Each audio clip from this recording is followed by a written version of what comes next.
Faye Dunn is what we call in the biz a box-to-box midfielder, which basically means, in short, because you're looking at me very confused already, all it means is that she can basically run from one end of the pitch to the other. She's super fast, she's athletic, and she is really fit. And presumably, she's pretty good at getting the ball in the net. Yeah, exactly. And she plays professionally for Tranmere Rovers, who at the time, in fairness to them, they had a great women's setup. She is only 18. She is playing international football, representing England, and she's scoring goals for her country. And I know when you are from the north, or to be honest, if you're from anywhere for that matter, and someone from your town, from your ends makes it, it kind of does feel like a win for us all. And I can just imagine that people around Merseyside really felt like that about Faye. But So next year, 2003 now, Faye leaves Tranmere, she signs for Leeds United, another massive women's football team. But all of a sudden, that is then the end of Faye Dunn's career as a professional footballer. Faye is in her 20s, and she just appears to have just dropped out of the game at a young age. Now, our Faye Dunn, I would say, is a bright woman. She goes to Loughborough Uni, she sets up quite a few businesses. What kind? Well, over the years, she opens up a restaurant, which is a kind of very sort of classy looking place. She also opens a Spanish flooring company, a kids' soft play centre, which is quite varied, right? Yeah. Fingers in many different pies. And also worth saying that she's juggling all of this whilst being a mum to two small kids.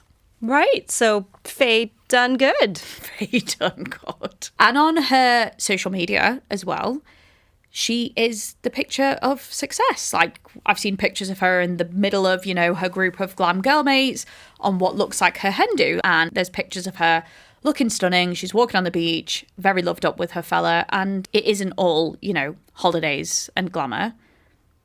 Because Faye Dunn Good, to use your nickname there, is also literally doing good. She is giving back to the beautiful game that we all love by helping the young people in her local area who haven't, quite made that transition from football into normal life like she has. And it must have been so cool for these kids to have a mentor who's a former England international player. But let us now skip ahead to 2020. Okay, so COVID year. COVID year, well remembered. An unnamed team of police officers, all part of a wider network across the UK, they are on a top secret mission. Alongside the National Crime Agency, these officers are operating in secret, unknown to even their own fellow police officers. And there is some seriously important information which is coming through right now. Bundles of messages all the way from France, hacked from the phones of top-tier criminals from around the globe, including our Great Britain. And these hidden messages, they're laying bare the movements and the next steps of some of Britain's most dangerous criminals, right in front of the eyes of these police officers. Sounds a lot like a movie. Yeah, it does, but real life. We'll go back to Liverpool now. So while Faye is sort of appearing to the outside world, to her community as this very clean-cut ex-international footballer, giving back to the kids, the same can't really be said for her dad. He's got a bit of a checkered past. So he's got 23 previous convictions, both in this country and abroad, spanning sort of back 4 decades, really, for drug smuggling. And does he enlist the help of his entrepreneurial daughter to help him modernize his business, shall we say? So the coppers have information on the Dunn family at this point. And what emerges from those messages is very interesting. So although her dad has a criminal record and all these contacts, like we said, it's actually Faye who's directing him, not the other way around. So in court, the prosecution says that Faye appears to have had significant influence on others in the drug supply chain.